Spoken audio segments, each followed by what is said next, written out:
The cafe pulsed with the rhythm of a city that never slowed down. Noon was always the busiest hour, steam rising from espresso machines, plates clattering, conversations colliding in the air until it all became a steady hum. Sunlight poured through the wide glass windows, splashing gold across the chipped wooden tables. The scent of roasted beans mixed with butter and toasted bread, thick enough to cling to your clothes long after you left. Daniel Cross sat alone at the corner booth, where he always sat. The seat was leather, worn at the edges, but it was angled perfectly toward the window. His window. From there he could see the street, the flow of people, the quiet security of knowing no one could sneak up behind him. Even in something as mundane as coffee, he lived by rules, structure, control. He was polished to the bone, wearing a dark, gray suit that caught the light, a wristwatch that could buy the whole cafe twice over. People recognized him, though most pretended not to stare. Daniel Cross, billionaire, builder of towers, breaker of rivals. He carried a reputation like a crown, gleaming, untouchable, heavy.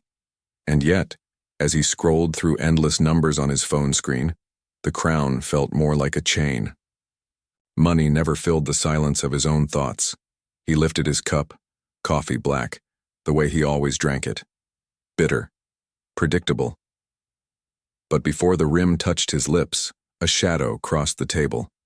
A small hand, quick, deliberate, slid a folded piece of paper beside his plate. His eyes snapped up. She couldn't have been more than 11. Thin frame, dark braids tied neatly, a second-hand sweater a little too big for her shoulders. But her presence didn't match her size. She stood straight, her chin lifted as if the whole cafe suddenly belonged to her. Her eyes, wide and steady, held a depth that made him pause. "You're in big trouble," she whispered. Her voice wasn't playful. It wasn't teasing. It landed in his chest like a stone, making his hand freeze halfway to his mouth. Around them, life carried on, forks clinking, conversations bubbling, but his world narrowed to her words and that crumpled slip of paper. He set the cup down carefully, too carefully. His pulse had doubled, though he couldn't explain why. Trouble? What kind of trouble? And why from a girl he had never seen in his life?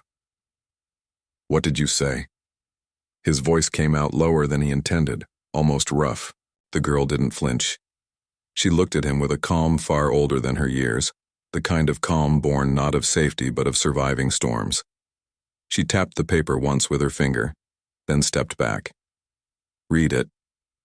For a moment, Daniel just stared at the folded note. His instincts screamed at him not to touch it.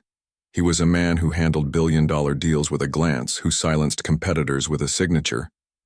Yet this slip of paper made his hand tremble. Finally, he reached for it, the edges worn soft, smudged with fingerprints too small to belong to anyone but her. He unfolded it slowly, each crease groaning open like an old secret refusing to stay hidden. His eyes scanned the uneven handwriting, and the words tightened around his chest. "They're watching you. Don't trust the man in the gray suit." The cafe noise faded, replaced by the thunder of his own heartbeat. His gaze darted toward the counter, the door, the rows of customers with their laptops and sandwiches. And then, there he was. A man in a gray suit, sitting 3 tables down, phone pressed to his ear. His head turned slightly, just enough for Daniel to see the flicker of eyes in his direction. By the time Daniel looked back at the girl, she was gone, just like that. Slipped into the current of the crowd outside, leaving only the note and the shiver running down his spine. He leaned back in his booth, trying to breathe, trying to steady himself. Billionaires weren't supposed to believe in warnings scribbled on scraps of paper, but the truth was undeniable. He hadn't felt this rattled in years, and somewhere, in the echo of her voice, a memory stirred. "You're in big trouble." The words weren't just a warning, they were a beginning. The note sat in Daniel's hand like it had weight, like paper could suddenly turn to iron. His fingers pressed against the creases, knuckles whitening, as if squeezing it tighter might force the words to make more sense. "They're watching you. Don't trust the man in the gray suit." He glanced up again, searching the cafe. The man in gray was gone. Only the empty coffee cup and a wrinkled napkin remained where he'd been sitting. Daniel's stomach tightened. People didn't just vanish, not in crowded places, not unless they wanted to. The murmur of voices pressed back into his ears, but now it wasn't just background noise. It was sharp, dangerous. Every laugh felt too loud, every whisper too close. He folded the note quickly, slipping it into the inside pocket of his jacket, and pushed his untouched cup away. Mr. Cross? The sound of his name jolted him. He turned. May, the cafe's middle-aged manager, stood with a smile too wide, pretending not to notice the way his hand twitched. She'd served him for years, always polite, always discreet. Everything all right? You look pale. I'm fine. He lied. His voice clipped. He stood too fast, nearly bumping the table, then steadied himself. His instinct was to leave. To get back into the sleek safety of his car behind tinted glass guarded unreachable. But before he could move toward the door, something tugged at him. The girl. She wasn't just a messenger. She knew. Somehow she had known about the man in gray before he did. A child couldn't orchestrate paranoia, couldn't fake the gravity in her voice. No, this wasn't random. It was deliberate. Daniel scanned the windows, his eyes darting along the street outside. Nothing. Just the rush of pedestrians, the blur of taxis, the glitter of sunlight on storefront glass. Then he spotted her. Across the street, half hidden by the shadow of a bookstore awning, the girl stood. Her sweater sleeves hung loose past her wrists, and in her arms she clutched a tattered notebook, its edges frayed from too many secrets pressed inside. She wasn't watching the traffic or the people brushing by. She was watching him. Daniel froze. Their eyes locked through the glass. For a moment the city seemed to pause, the honk of horns muffled, the chatter muted, until it was just the two of them staring across an invisible line. He stepped toward the door, compelled. But just as his hand touched the handle, she turned and slipped into the crowd, swallowed whole by the tide of bodies. Daniel pushed out onto the sidewalk, heart hammering, but she was gone. The note burned in his pocket, a ghost against his chest. He told himself he didn't believe in fate, didn't believe in signs. Life was math. Power was calculation. Yet, the words echoed inside him louder than reason. You're in big trouble. For the first time in years, Daniel Cross felt something he couldn't buy his way out of. Fear. Daniel walked briskly down the street, his polished shoes clicking against the pavement, but the noise of the city barely touched him. His mind was still inside the cafe, still locked on the girl's voice, so small, so steady, cutting sharper than any boardroom threat he had ever faced. He wasn't a man easily shaken. He had stared down investors who wanted to gut his empire. He had handled lawsuits that could have destroyed his name. But this was different. A child had slipped into his world, whispered a warning, and left him chasing shadows. The crowd pressed around him, faces blurring into anonymity. He felt eyes on him, not from one place but everywhere, like invisible threads tugging at the edges of his suit. His hand brushed against the inside of his jacket where the note rested. He wanted to tear it out, crumple it, convince himself it was nothing. But he couldn't. By the time he reached the corner, his driver was waiting, the black sedan gleaming in the sun. The chauffeur stepped forward to open the door, but Daniel hesitated. Across the street, near the bookstore where the girl had stood, a figure lingered. Not a child, a man. Tall, broad-shouldered, with a posture too disciplined to be casual. He was watching. Daniel slid into the car quickly, the door shutting like a vault. Inside, the leather smelled of polish and faint cologne. Safe. Controlled. Almost. Home, sir? The driver asked. No, Daniel said after a pause. His voice was steady, but his throat was dry. Take me to the tower. The car pulled into traffic. Daniel glanced out the tinted window, but the man on the corner had already melted away. Just like the one in gray. Just like the girl. At the top floor of Cross Tower, his tower, Daniel stepped into his private office. Floor-to-ceiling glass, stretched across the skyline, the city bowing beneath his view. Normally, it gave him a sense of control, of power. Today, it felt like a stage with too many unseen eyes. He poured himself a drink, amber liquid trembling in the glass, and unfolded the note again. The words glared up at him, stark and unshakable. "They're watching you. Don't trust the man in the gray suit." He whispered the words aloud as if hearing them again would change their meaning. But the warning clung tighter. And then, his phone buzzed, an unknown number. He stared at the screen, his pulse hammering. Normally, he ignored anonymous calls. He had assistants, filters, layers of people between him and the outside world. But something made him answer this time. He lifted the phone slowly to his ear. "Mr. Cross," a voice said, low, calm, with a hint of gravel. "You should have listened sooner." The line went dead. Daniel stood frozen, the silence of his office pressing against him. His reflection in the glass looked back at him, polished, powerful, but for the first time in decades, unmistakably vulnerable.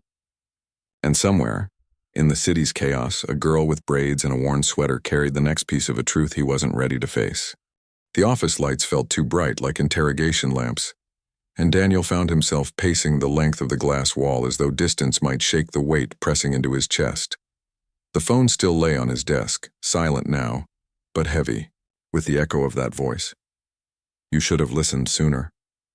He replayed the girl's face in his mind, her wide, watchful eyes, the way she'd whispered those words like she wasn't warning him, but sentencing him. It rattled him more than he wanted to admit. Daniel Cross was a man who commanded empires with a single call, yet here he was, shaken by an 11-year-old with a scrap of paper. The intercom buzzed. His assistant's voice slipped in, smooth, but cautious. "Mr. Cross, there's a girl in the lobby asking to see you." Daniel froze mid-step. His pulse kicked against his ribs. "A girl?" he asked, his voice sharper than he meant. "Yes, sir. Small. About 11, maybe 12. She said her name is Amina." A surge of heat rushed through him, the kind that came before impact, fight or flight. "Did you let her up?" "I told her I couldn't without your permission. She said to tell you this." A pause. She said, "I know about the box." Daniel's heart stopped. His throat went dry. The box.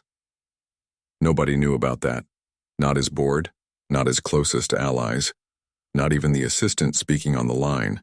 He had buried it deep in his past, hidden where only his conscience still clawed at it in dreams. He gripped the desk to steady himself. "Send her up," he ordered, his voice low, clipped. Minutes later, the elevator chimed. When the doors slid open, she stepped out. The same girl from the café, Amina Johnson. Her sweater hung loose on her frame, her braids falling against her shoulders. She clutched that same battered notebook to her chest as though it were armor. The security guard hovered behind her, unsure. Daniel waved him off. "Leave us." The door clicked shut. Silence filled the vast room. Amina didn't flinch beneath the weight of Daniel's stare. She walked across the marble floor and stopped in front of his desk.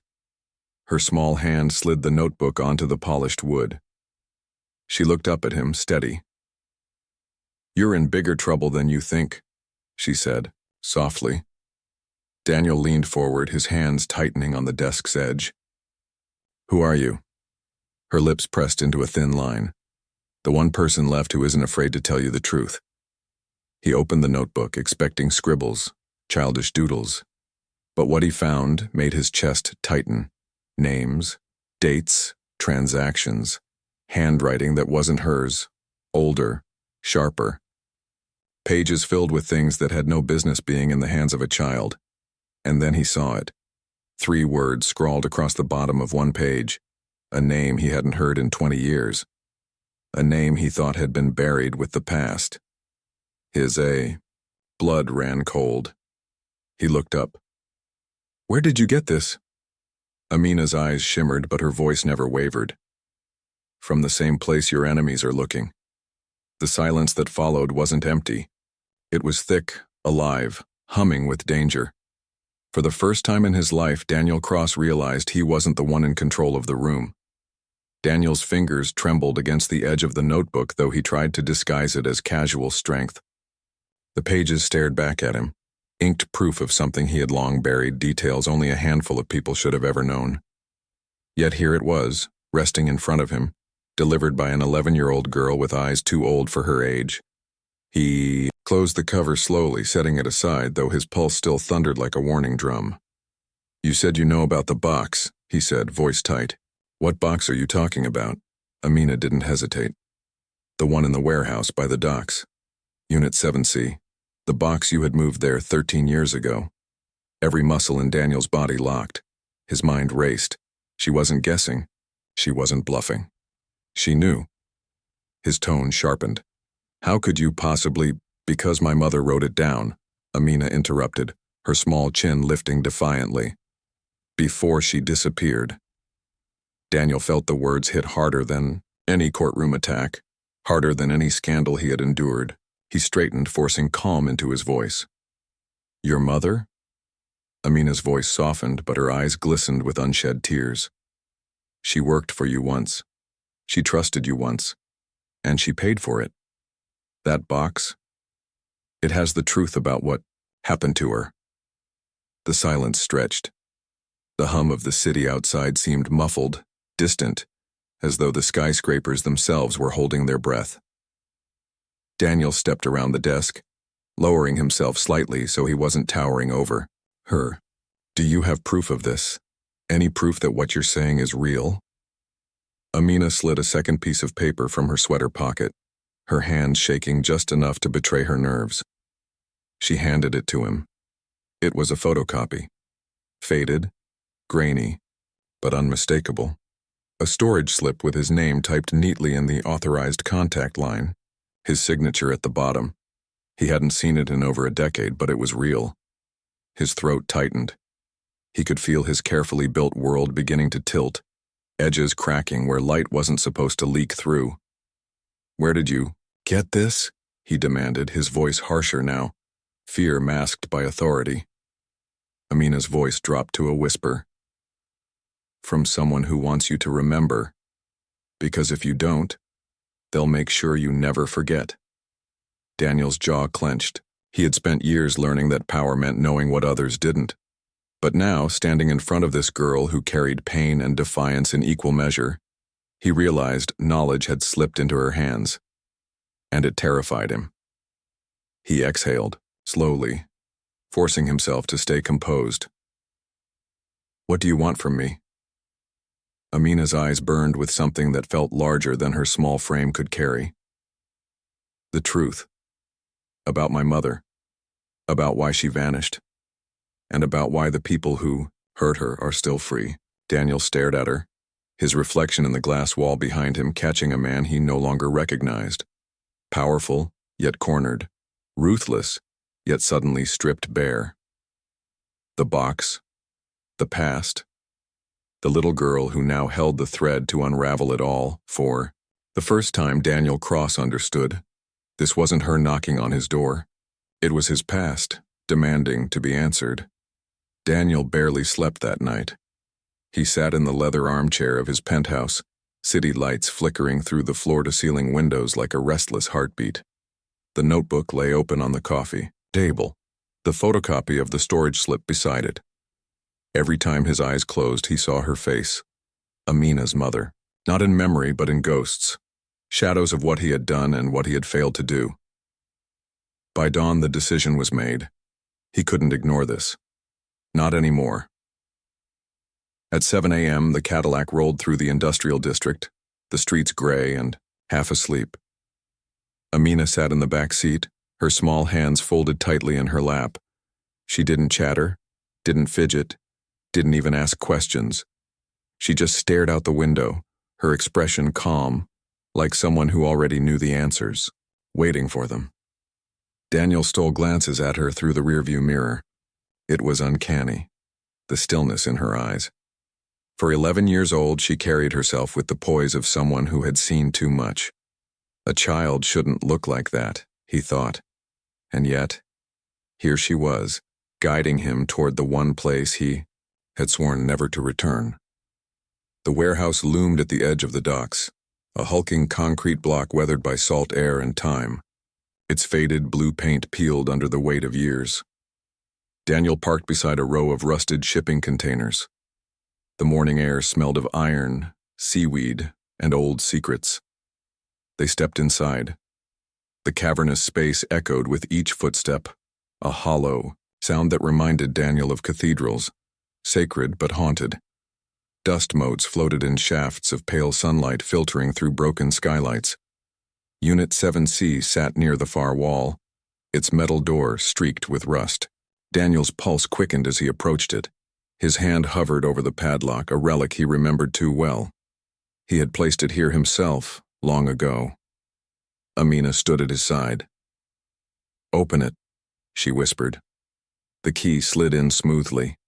With a reluctant click, the lock snapped open. The door groaned as Daniel rolled it upward. The sound scraped across the silence, raw and merciless. Inside sat a single wooden crate. Nothing else. Just a box large enough to hold the kind of truth that could ruin man. Daniel hesitated. His palms were damp, his chest heavy. But Amina stepped forward, small fingers brushing the wood. She looked back at him. "This is it." Together they pried it open. The lid creaked. Inside lay folders, stacks of them, yellowed at the edges, papers bound with twine, photographs, cassette tapes, and at the very top, something that made Daniel's breath catch. A scarf. Red, frayed, unmistakable. Amina's hand trembled as she lifted it, pressing it against her cheek. "This was hers," she whispered. Daniel swallowed hard. His vision blurred. Memories surged, her mother's laughter, her defiance, the day she vanished without a word. He had convinced himself she was gone forever.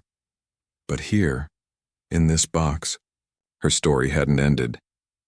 It had been buried alive, and someone had left it for him to find. As Amina sifted through the papers, Daniel spotted a photograph tucked between the files. He pulled it free, his stomach twisted. It was him, 20 years younger, standing beside her mother, smiling, unaware of the storm that would come. Amina looked at the photo, then at him. Her eyes narrowed with 1,000 questions she hadn't yet spoken. Daniel felt the walls closing in. The box hadn't just been a secret. It was a mirror, one that forced him to see every choice, every silence, every sin.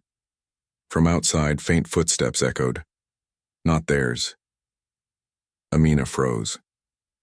"We're not alone," she whispered. The air shifted. The warehouse, once silent, now felt like a trap waiting to be sprung. Daniel's blood ran cold. Whoever had left this box here knew they would come back. The footsteps grew louder, slow and deliberate, echoing through the cavernous warehouse. Daniel's instincts, honed by years of boardroom battles and backroom deals, screamed at him. This wasn't coincidence. Someone had been waiting. He pulled Amina gently behind him, his hand steady even though his heart pounded like a war drum. The scent of oil and rust hung thick in the air, mingling with the tension pressing down on them. From behind a stack of shipping pallets, 2 men emerged. Their suits were dark, too crisp for dockside work, and their eyes hidden behind tinted glasses. They didn't look like police. They didn't look like warehouse workers. They looked like shadows with paychecks. One of them spoke, his voice calm, rehearsed. "Mr. Cross, you should have stayed away." Daniel straightened, forcing authority into his posture, though his throat was dry. "And who exactly are you?" The man ignored the question. His gaze slid to the open crate, then to Amina clutching the red scarf. "That doesn't belong to you." Amina's chin lifted. Her voice, though small, sliced through the heavy air. "It belonged to my mother." For a second, Daniel saw something flicker in the man's expression. Annoyance, maybe even surprise. But it vanished quickly. "You don't understand what you're stepping into," the second man said. His hand hovered near his jacket pocket, the subtle weight of threat hanging there. Close the crate, walk away, forget this ever happened. Daniel's jaw tightened. Once, years ago, he might have done just that. Buried it all under money, lawyers, and silence. But then he felt Amina's small hand tighten on his sleeve. Her trust was fragile, but it was there. And if he turned his back now, it would shatter forever. He took a slow breath. "No," he said simply. The men exchanged a glance. Their stillness, sharper than movement, Amina's whisper barely reached his ear. "Grandpa used to say, if they want you to forget, it means you already found something worth remembering." Daniel almost smiled at her bravery. Almost. But his mind was already racing. 2 exits, one near the side door, blocked by stacks of crates. The other, the rolling entrance they came through, was still open, sunlight spilling faintly through. Shifted slightly, blocking the men's line of sight to the box. "She deserves the truth," he said, his voice lower now, edged with steel. "And so do I. So unless you plan on killing a child in broad daylight, you'd better think carefully about what happens next." The first man's lips curled into something that wasn't quite a smile. "Daylight doesn't matter. Power does. And you're outnumbered." For a heartbeat. Silence. Then, Amina moved. Quick as a spark, she snatched one of the folders from the crate and stuffed it into her backpack. The men stepped forward instantly. Daniel's voice cut through the air, sharp as glass. "Touch her, and I'll make sure the world sees everything in that box before sundown." It was a bluff. He hadn't had time to copy a thing, but his tone carried the weight of someone who had destroyed rivals with fewer resources than this. The men paused. One tilted his head, calculating. Finally, the first spoke again, cold and measured. "This isn't over, Mr. Cross. You can't protect her forever." Then, as silently as they had come, they stepped back into the shadows, disappearing, into the maze of pallets until their footsteps faded away. Daniel exhaled shakily. His shirt clung damp to his back. Amina's voice trembled but carried a fierce edge. "They're scared. That's why they didn't take it." Daniel looked down at her, at the scarf in her arms and the backpack slung across her shoulder, heavier, now with stolen truth. "No," he said softly, almost to himself. "They're not scared yet, but they will be." He grabbed the crate lid, slammed it shut, and locked the unit again. But the real weight wasn't inside anymore. It was in the backpack Amina clutched to her chest. As they stepped back into the sunlight, Daniel knew 2 things with bone-deep certainty. The game had changed, and there was no turning back. The drive. Back to Daniel's penthouse was silent, except for the hum of the engine and the occasional buzz of his phone vibrating in the console. He ignored every call. His thoughts were a storm, but one thing anchored him. The girl in the back seat clutching that backpack as though her very heartbeat depended on it. By the time they reached the tower, the sun had shifted, throwing long shadows over the glass facade. Security greeted them, but Daniel waved them off brusquely. He wanted no eyes, no ears. Not until he knew what they had. Inside the penthouse, Amina sat at the dining table, her backpack in front of her. She unzipped it slowly, her hands steady in a way that unsettled Daniel. No 11-year-old should handle fear like this. She slid the folder out and pushed it toward him. "Open it," she said. Daniel sat down across from her. His hands hovered, reluctant, but he knew there was no choice. He loosened the string binding the folder. Inside were papers thick with dust and time. The smell of mildew rose, sharp and bitter. The first page was a typed report. Horizon Outreach, Placement Records Confidential. Daniel's blood chilled. He knew the name. Everyone in finance knew it. A foster care organization that had closed quietly a decade ago amid whispers of mismanagement. But this was more. He flipped through the pages. Names, ages, transfer logs, payments, columns of numbers alongside initials of children shuffled from one place to another. But the entries didn't look like care. They looked like transactions. Amina leaned forward, her eyes scanning quickly. "What does it mean?" Daniel swallowed hard. "It means they weren't just taking kids in. They were moving them, selling placements like commodities. Her small hand tightened into a fist. That's why she was scared. He turned another page. His stomach lurched. There it was. Her name. Patricia Johnson. Intake age 13. Transfer code RD7. Status relocated. There was no mention of adoption. No family match, just a code, as though she had been erased and replaced by paperwork. Daniel rubbed his temples. His empire had been built on codes, transfers, numbers, and columns, but never had he seen them applied to children. To her. At the bottom of the page, faintly typed, was a note. Guardian inquiry suppressed by external order. Authorization initials, DC. The letters stared back at him like fire. His initials. His name. Amina noticed the change in his face. What is it? Daniel's voice cracked. They used my name. He flipped frantically through the rest. More signatures. More authorizations. All with his initials. All tied to deals he had never signed. Decisions he had never made. Someone had used him as a shield. His reputation. His silence. His power. Amina's voice cut through the storm. They blamed you. Daniel looked up at her. Her eyes burned, not with fear but with anger too old for her small frame. He wanted to tell her it wasn't true, that he hadn't known, that he hadn't signed a thing. But the truth was heavier. He hadn't asked. And now, the paper trail said it was all him. He closed the folder with a trembling hand. This isn't just a secret, he whispered. This is a weapon, and if it gets out, they'll use it to bury me, and her. Amina leaned forward, her voice a fierce whisper. Then we don't let them. We fight back. We show the truth. Before they do. Daniel stared at her. An 11-year-old girl telling him what men in suits had never dared. And for the first time in years, he felt something he hadn't in decades.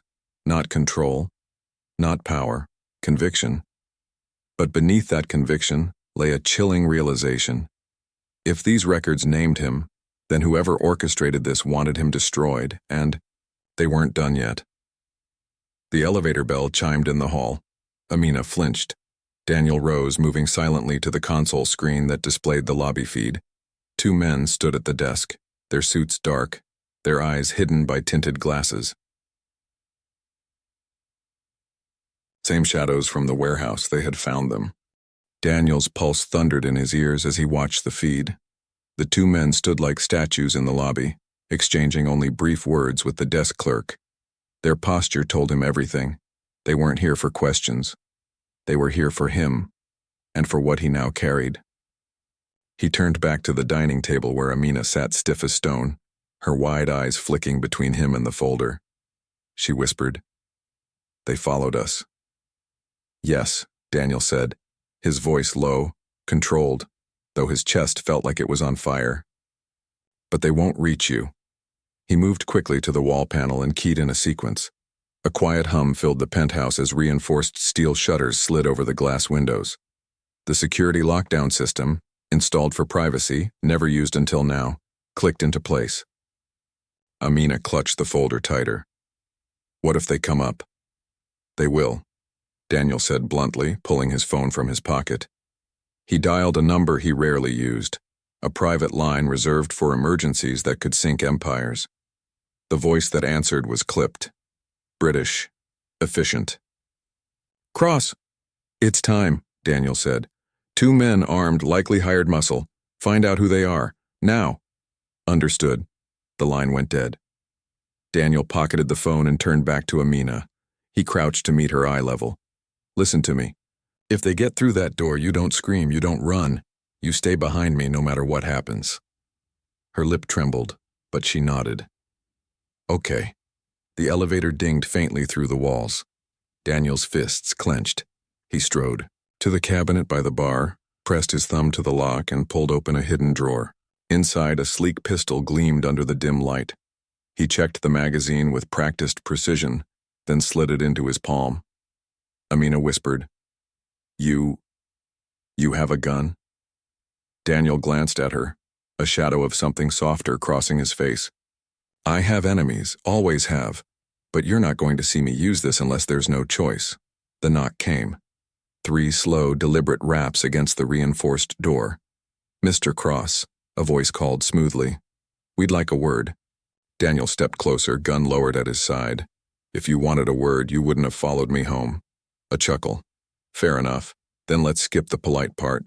Hand over the girl. Hand over the folder. And this ends without blood. Amina gasped, clutching the folder to her chest.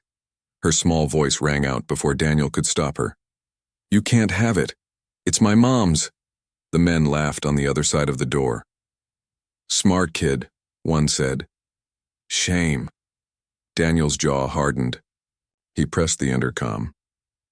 You're making a mistake.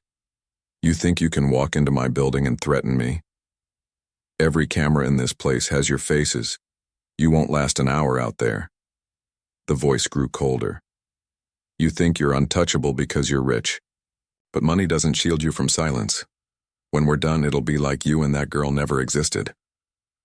Amina flinched, fear flashing across her face. Daniel placed a steadying hand on her shoulder, his tone cutting like a blade. Come in then. Try. Silence. Then the faint screech of tools against metal. They were trying to force the lock. Daniel's phone buzzed in his pocket. He answered quickly. The British voice returned. Names are Cole and Maddox, ex-private security. Freelance. They work for Victor Dane. The name hit like ice water down Daniel's spine. Victor Dane, a ghost from decades past, a man whispered about in back channels of finance and politics. Ruthless. Untouchable. The kind of man who buried secrets under bodies and concrete, and now apparently the man tied to Patricia Johnson. The door shook violently. Amina whimpered, pressing herself against Daniel's side. He whispered fiercely, Stay down. The lock groaned. Hinges screamed. The men were coming in. And Daniel, Cross knew, this night would decide whether the truth survived or died with them. The metal groaned, then split with a crack that echoed like thunder through the penthouse. The reinforced door gave way just enough for the first man, broad-shouldered, bald, eyes hidden behind tinted glasses, to shove his way in. Behind him, the second followed, leaner, snake-like, his hand buried beneath his jacket where a weapon almost certainly waited. Daniel stepped forward, every inch of him radiating a calm that was only half real. The pistol hung loose at his side, not raised. He wanted them to see it, but not yet taste its fire. Careful, he said, voice even. This is the one place in the city where my walls watch and listen more than I do. One wrong move and you'll find yourselves on half the feeds in New York. The bigger man smirked. Funny thing about feeds, they can go dark. Amina pressed closer to Daniel, the folder clutched against her chest like it was part of her.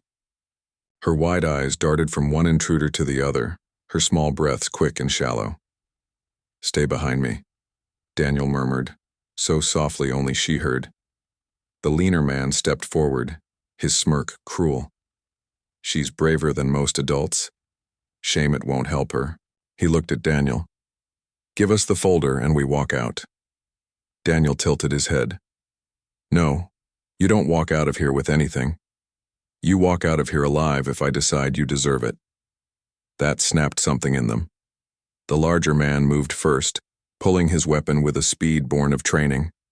But Daniel had lived too many years in boardrooms and back rooms where hesitation cost more than bullets. His gun came up steady, firm, the barrel leveled right between the man's eyes. Don't, Daniel said, his voice low but lethal. The two intruders froze. A taut silence stretched in the room, thick enough to choke on. But Daniel didn't want a gunfight. Not with Amina here. Not with the folder sitting like a bomb on the table. He needed control. So he used the one thing men like these never expected from a billionaire. Words. You work for Victor Dane, Daniel said, each syllable sharp as glass. Tell him this. The world thinks he's invisible, but I have everything I need to paint him in broad daylight. Bank transfers, placement records, testimonies, and now men standing in my penthouse caught on camera with weapons. The larger man laughed, though it was brittle around the edges. You think paper scares him? Daniel stepped closer, his gun unwavering. No, but truth does. He built an empire on silence. And I have a little girl here whose voice is louder than anything he's ever buried. The lean man's expression faltered. Just a flicker, but Daniel caught it. A weakness. A crack. You don't even know what's in that file, Daniel pressed. But you do know if I hand it to the district attorney in the morning, Dane's name burns with it. And if you kill me, then it spreads faster, because I've already made copies. They're waiting. For the first time, the larger man hesitated. His weapon dipped just slightly. The lean one hissed, "He's bluffing." Daniel smiled coldly. "Try me. I didn't become who I am by bluffing." The room hung in a fragile balance. Amina's small hand gripped Daniel's jacket, trembling, but her voice cut the silence like lightning. "Mom rode in there," she whispered, eyes locked on the men.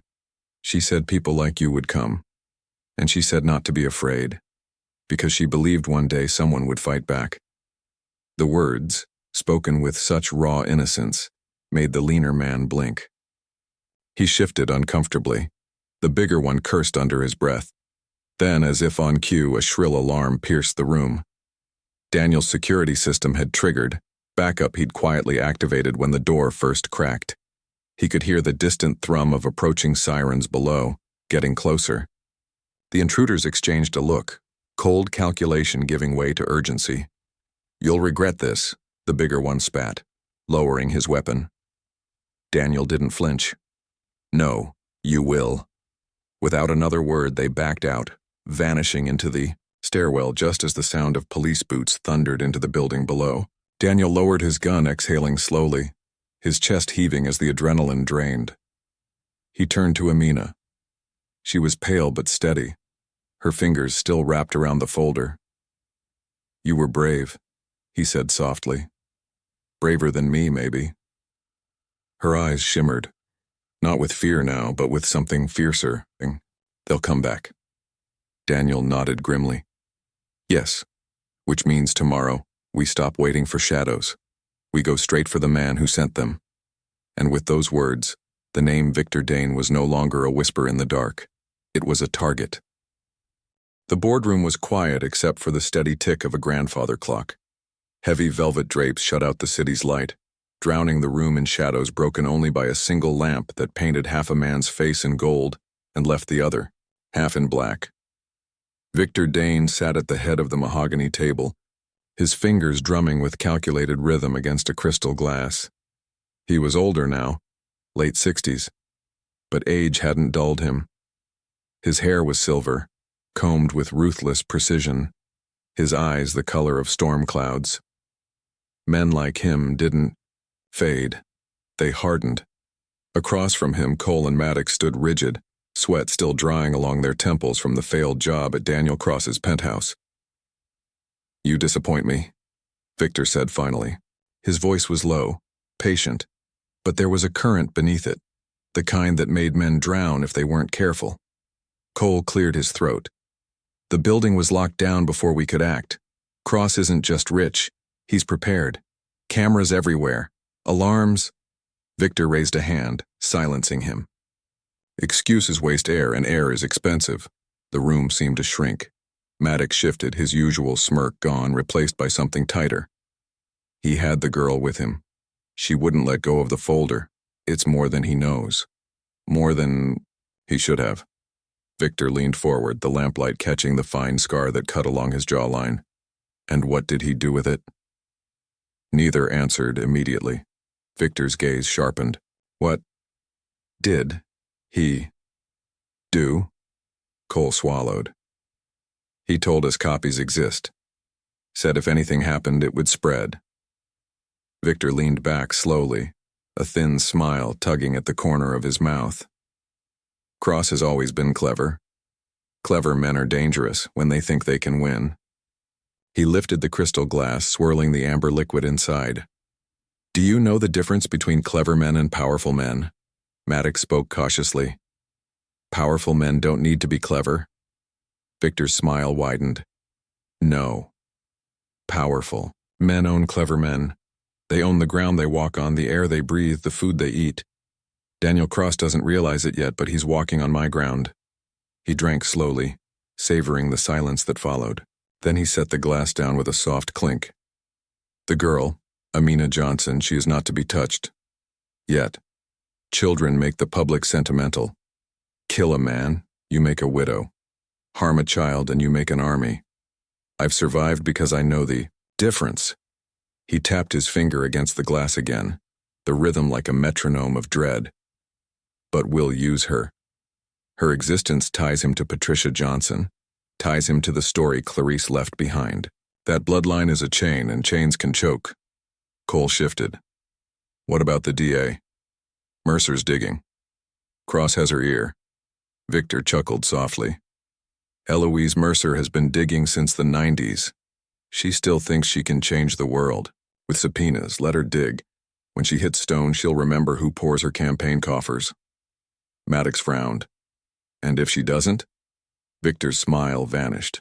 His eyes, sharp as razors, locked onto Maddox. Then she'll vanish too. The clock ticked. The room breathed. Cole and Maddox didn't. Finally, Victor stood, smoothing his tailored suit, his presence filling the room like smoke. Cross has declared war, gentlemen. He thinks truth will save him. But truth is only useful when no one owns the ink. I own the ink. I own the paper. And I own the silence between every word. He turned toward the drapes, his reflection ghostly in the glass. Prepare for the next move. I want everything Cross loves under pressure. His companies, his board, his wealth. And while he drowns in noise, we'll take the girl's story and bury it deeper than her mother ever could. Cole and Maddox exchanged a glance. They'd seen Victor angry before. This wasn't anger. This was calculation. Victor poured himself another drink, the sound of liquid hitting crystal sharp in the silence. Daniel Cross wants a fight. Fine. Let him climb the hill. But when he reaches the top, he raised the glass to his lips, eyes glinting like steel. He'll find me waiting. And somewhere across the city, in a penthouse still echoing with the threat of violence, Daniel Cross sat awake, staring at the folder on the table, unaware that the man he feared most had just decided the war would not be fought in shadows anymore. The city was quiet, but Daniel Cross could not rest. He sat in his study with the lights low, the leather chair creaking under his weight as he leaned forward, elbows pressed against his knees. The folder lay open on the desk. Documents, photos, fragments of lives broken by someone else's decisions. Patricia's name repeated like an echo through the pages, tethering Amina to a history he had never wanted to see but could no longer ignore. Across from him, curled up on the couch with a blanket tucked under her chin, Amina watched him with wide, sleepless eyes. She was supposed to be in bed. He hadn't the heart to send her there. Not tonight. Grandpa Daniel, she whispered, her voice careful, fragile. He looked up. She'd started calling him that in the last few days, a strange mix of truth and choice. He hadn't corrected her. It made his chest ache but also settle, as if the title gave him something he'd been missing. Yes, little one. Are they going to come back? His throat tightened. He could lie. He could tell her no. But he remembered Lewis's warning, Mercer's face when she heard Victor Dane's name. The enemy they faced didn't quit. They'll try, he said softly. But I won't let them hurt you. Not ever. She clutched the blanket tighter. My mom. She tried too. I think she tried really hard. Daniel's chest burned. She did. Harder than anyone. And now it's my turn. He stood suddenly, the energy in him restless, dangerous. He paced to the shelves behind the desk and pulled down a locked box. From it, he took a thick leather-bound book, a ledger, one he had kept hidden for years. He placed it on the desk and opened it to pages marked with notes, codes, and phone numbers. Amina tilted her head. What's that? My past, Daniel said, his voice flat. Names of men I once shook hands with. Deals I signed. Secrets I helped bury. I thought walking away from them meant they wouldn't follow me. I was wrong. They never let go. And if Victor Dane is moving again, it means he's afraid. That makes him sloppy. That makes him vulnerable. Amina sat up straighter, her small face lit by the lamp. So we fight back? Daniel paused. The word sounded strange from an 11-year-old's lips, but there was no other word for it. He crossed back to her and crouched low, his eyes level with hers. We fight back. Not with fists. Not with guns. But with truth. Truth is the only weapon men like Dane can't control. Her chin lifted, determination in her gaze. For the first time he saw Patricia in her, not just in the curve of her cheek, but in the fire of her stare. His phone buzzed. Hal. Daniel answered immediately. I've been digging, Hal said without greeting. His voice was taut, urgent. Dane's people aren't just sniffing around your company. They're cutting contracts, pulling investments. You'll feel it by morning. Let him try, Daniel said. I have more than money at stake now, Hal hesitated. There's more. I found a trace of Patricia, years ago, under an alias. She didn't just vanish, Daniel. She left something behind. A recording. Mercer's people flagged it, but it never made it into the system. Dane's fingerprints are all over the suppression order. Daniel's breath caught. A recording of what? Of her talking, naming names. It could blow everything open. Amina sat forward, eyes wide, as if she could sense the words even without hearing them. Where is it? Daniel asked. Off the grid. Mercer's sending an agent to retrieve it, but Dane will know. He'll try to intercept. Daniel's jaw clenched. Then we get there first. Hal's voice dropped low. Are you ready for that? This won't be like locking down your penthouse. This is war in the open. Daniel looked at Amina. She stared back, unblinking, her small hand clutching the edge of the folder on the desk. He lowered his voice. I don't have the luxury of being ready. I have her. He hung up. Silence filled the room, broken only by the tick of the old clock. Daniel pulled Amina close, her head resting against his chest. We're going to finish what your mom started, he whispered, and we're going to do it together. Outside, the city lights blinked like watchful eyes. Somewhere, Victor Dane sat in the shadows, planning his next move. But inside that study, Daniel Cross, billionaire, sinner, survivor, had chosen his side. And for the first time in decades, he wasn't fighting for power, he was fighting for family. The rain came hard against the windows, drumming like impatient fingers on glass as Daniel Cross stood at the center of his study with the phone pressed to his ear. The call from Mercer was brief but heavy. We found the recording, she said. Her tone was clipped, urgent. But it wasn't easy. Dane's men were already there. Daniel's gut twisted. He looked across the room where Amina sat cross-legged on the rug, building towers out of old chess pieces. Her innocence felt like the only fragile thread holding him together. He lowered his voice. Was anyone hurt? A firefight, Mercer admitted. One agent down, another wounded, but the courier made it through. The recording's in our possession now. I'm sending it with a federal escort. It will arrive at your estate within the hour. Keep your doors locked until then. If Dane wanted it silenced before, he'll be rabid now. Daniel exhaled, a slow, ragged breath. Understood. He hung up and turned to Amina. She looked up at him, curious, sensing more than he wished she could. Is it about my mom? She asked softly. Daniel crouched near her, the weight of his own heart dragging every word down. Yes, sweetheart. Something she left behind, something powerful. Is she in trouble still? He hesitated. Then, gently, he said, she was brave. Braver than most people I've ever known. What she left might be the truth that changes everything. Amina nodded slowly, her little fingers tightening around a rook. Then we protect it. Daniel stared at her, humbled by her simplicity. Protect it. As if it were that easy. Yet maybe it was strip away the boardrooms, the empires, the billions, and it all came down to one fragile thing. Protect the truth. Protect the child. A chime rang through the estate's security system. The front gate camera flickered to life on the monitor. A black SUV rolled up, headlights cutting through the rain. Federal plates, the escort Mercer had promised. Relief, brief but real, surged through Daniel's chest. He pressed the intercom. "Open the gate." The SUV pulled into the driveway. Two men in suits stepped out, drenched in rain, their coats pressed close against the storm. One carried a slim metal case. The other scanned the perimeter with sharp eyes, his hand brushing the grip of the pistol at his side. Daniel opened the front door, Amina standing just behind his leg. The courier raised the case. "Mr. Cross, it's here." But then, another sound. Tires screeching on wet pavement, headlights flaring at the edge of the drive.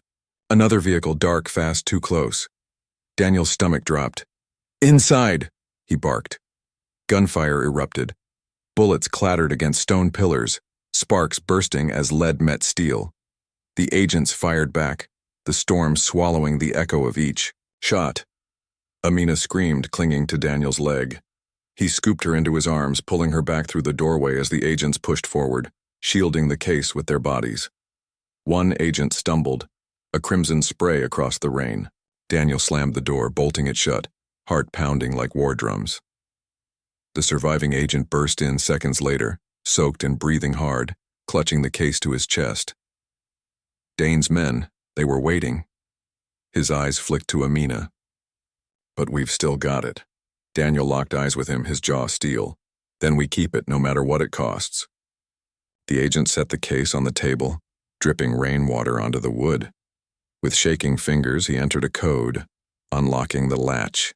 Inside, wrapped in waterproof cloth, was a single cassette tape. Daniel reached for it with trembling hands. The label, scrawled in hurried ink, read, "If I don't make it, let her know." His breath hitched. He felt Amina lean against him, her small voice whispering, "That's Mom's handwriting." The room went silent except for the rain outside, pounding like a warning. Daniel knew. Whatever was on this tape would not just open wounds. It would set fire to an empire, and Victor Dane would stop at nothing to keep it silent. The house was hushed except for the rain's steady whisper against the windows. Daniel sat at his oak desk, the cassette player set in front of him like a relic from another age. The tape rested in his hands, light as air, but heavy enough to make his chest ache. He turned it over once more, tracing the jagged handwriting. "If I don't make it, let her know." Amina stood at his side, her small fingers clutching the sleeve of his shirt. Her eyes were wide, luminous, shimmering with both fear and hope. She had barely spoken since the gunfire outside. She only stared, at the tape, as if it carried not just her mother's words, but her mother's very soul. Daniel glanced down at her. "Are you sure you want to hear this, little one?" Her chin trembled, but she nodded. "If it's from Mommy, I have to." He pressed a kiss to the top of her head, then slid the cassette into the player. His finger hovered over the worn plastic button. His breath was unsteady. He was a man who had commanded boardrooms, toppled rivals, signed deals worth billions, without a flicker of hesitation. Yet now his hand shook like a boy about to open a letter from a ghost. He pressed play. Static crackled. Then, a voice. "Patricia." Her tone was soft, raspy with exhaustion, but unmistakably real. "If someone's listening, it means I didn't make it." Amina gasped. Her little hand flew to her mouth. "I want my daughter to know I loved her. Her name is Amina. I called her Little Star. I used to tell her she could outshine every shadow. I pray she still can." Daniel closed his eyes. Her voice pierced through him like light through glass, fragile and beautiful. "I was taken when I was 13. They said it was foster care, but it wasn't safety, it was a trade. A way to move children like pieces on a board. They called it Horizon, but it was no home. It was a cage. I ran. I kept running. They always found me. Victor Dane, his people, his money, they owned everything. The homes, the judges, even the hospitals. There was no way out. Her breath caught on the tape, a shaky sob. I tried to stay alive long enough for her. I tried to be invisible, but sometimes the truth eats you from the inside. I wrote letters. I hid papers. I kept records because someone needed to see. If this tape survives, then so does the proof. Don't let them bury it, please, for my little star. The tape clicked, static rushing in. Amina collapsed against Daniel's chest, sobbing into his shirt. She said my name, she whispered, her voice breaking. She said it. Daniel wrapped both arms around her, holding her tight, his own tears cutting silent tracks down his face. He pressed his cheek to her hair. She loved you, sweetheart. More than anything. She fought for you, and now it's our turn. Before he could say more, his phone lit up on the desk. A news alert. He reached for it with trembling fingers, the bow. Headline hit like a hammer. Billionaire Daniel Cross implicated in Horizon scandal. Sources say he profited from foster system corruption. The blood drained from his face. Dane had struck. Not with bullets this time, but with poison, spreading his name across headlines, twisting the truth into a weapon. Amina looked up at him, her eyes red, her voice small but sharp. Grandpa, are you in trouble now? Daniel held her close, his jaw tight with fury and resolve. Not me, little star. We're in trouble. But now the world will hear your mother's truth, and that's the kind of trouble I welcome. Turned back to the tape, rewound it slightly, and pressed play again. This time, he wasn't just listening. He was preparing for war. The morning broke gray and brittle, the kind of day where even the sun seemed reluctant to rise. Daniel hadn't slept. The cassette lay on his desk, rewound, played, rewound again, each word etched into his mind. Patricia's voice had become more than memory. It was a call to arms. He dressed in silence, the weight of choice heavy on his shoulders. Across the hall, Amina stirred awake, her soft footsteps padding against the wood floor. She appeared in the doorway, still in her pajamas, hair wild from sleep, eyes puffy from the night before. Are we going to give it to the lady? She asked, her voice small but steady. Daniel bent to her level, smoothing her hair with trembling fingers. Yes, to Mercer. She'll know what to do. Your mother's truth won't stay hidden anymore. Amina nodded slowly as if she carried the gravity of it too, then whispered, Then I'm coming with you. Daniel hesitated. He wanted to shield her, to let her stay in the quiet safety of the estate, but deep down he knew. Patricia had spoken for her. Amina deserved to stand in the light of that truth. By 9 a.m., the Cadillac hummed along the wet streets of downtown Atlanta. Security vehicles followed close, black sedans filled with federal agents who kept their eyes sharp and their hands close to weapons. The city moved around them, unaware that in a single cassette rested a woman's voice powerful enough to tear apart an empire. When they reached the Fulton County Courthouse, reporters swarmed like vultures, cameras flashing, microphones thrust forward. Mr. Cross, is it true you funded Horizon? Are the allegations against you legitimate? Did you profit from child placements? Daniel kept Amina's hand tight in his and pushed forward, his jaw set like stone. He didn't answer. Not yet. Not until Patricia's voice was heard. Inside, Mercer was waiting. Her sharp eyes softened when she saw Amina, then hardened again as she took the cassette from Daniel's trembling hand. We'll need to authenticate it, digitize it, and prepare a release. Once this goes public, there's no turning back. Good, Daniel said. His voice carried the weight of a vow. No more silence. But even as they spoke, another storm gathered. Daniel's phone buzzed, text from old colleagues, board members, even so-called friends. Cut ties now. Too dangerous. Resign before you're destroyed. Each message burned with betrayal. The machine Dane had built was working, smearing him before Patricia's truth could shine. Mercer glanced at the phone, reading the tension in his face. They're going to strip you of your reputation before this hits the air. They'll try to make Patricia's voice meaningless by tearing you down. Daniel straightened, his hand firm on Amina's shoulder. Then we give them something they can't tear apart. Her words, her story, unfiltered.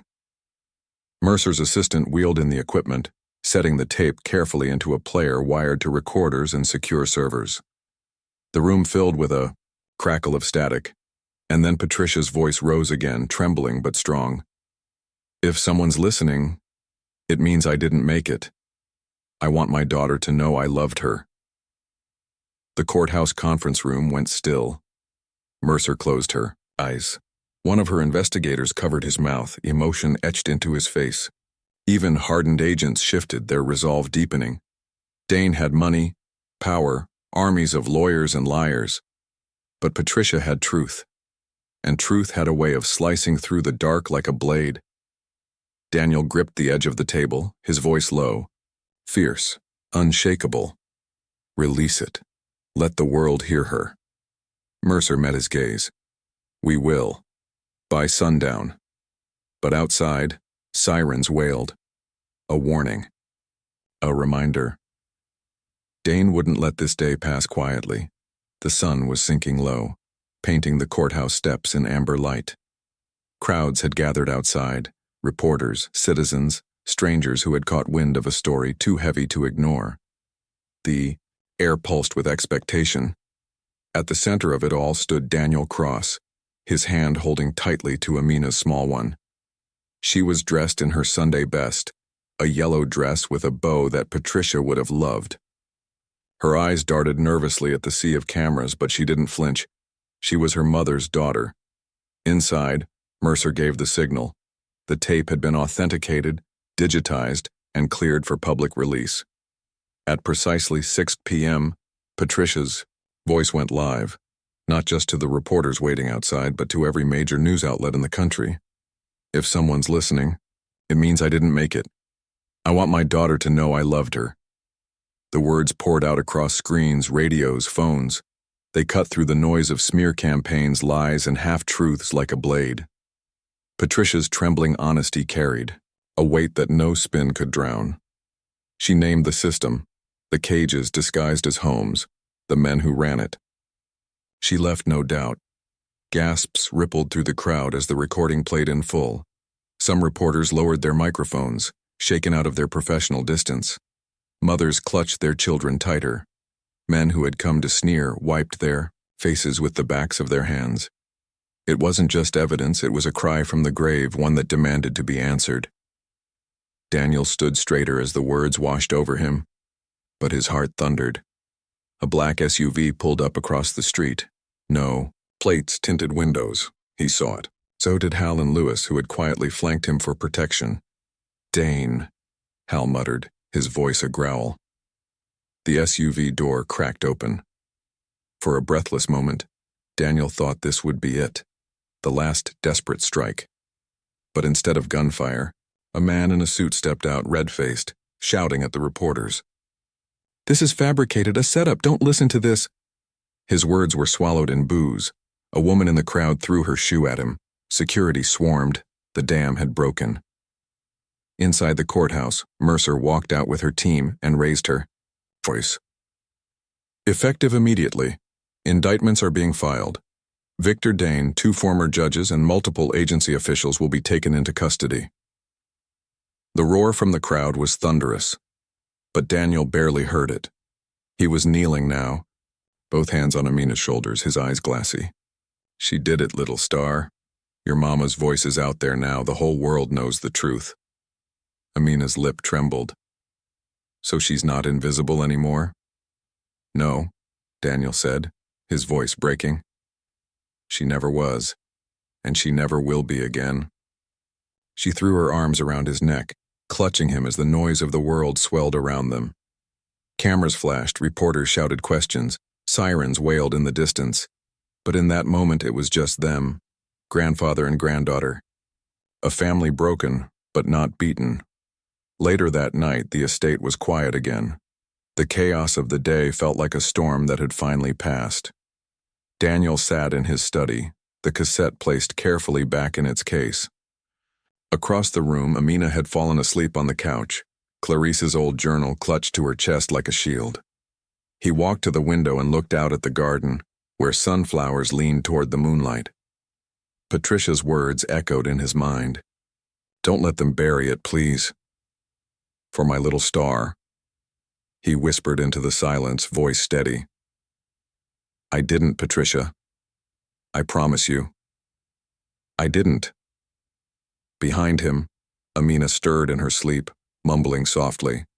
Then she smiled, as if even her dreams had been set free. The house felt lighter. Not because the war was over, it was only beginning, but because the truth had finally found its voice. And for the first time in decades, Daniel believed it might be enough. The story was no longer just his. It belonged to Patricia, to Clarice, to Amina, and to every silenced voice waiting in the dark. And as the night deepened, Daniel Cross, the ruthless billionaire once feared and admired, stood not as a tycoon, but as a man who had finally chosen to fight for love, for justice, and for the only legacy worth leaving: truth.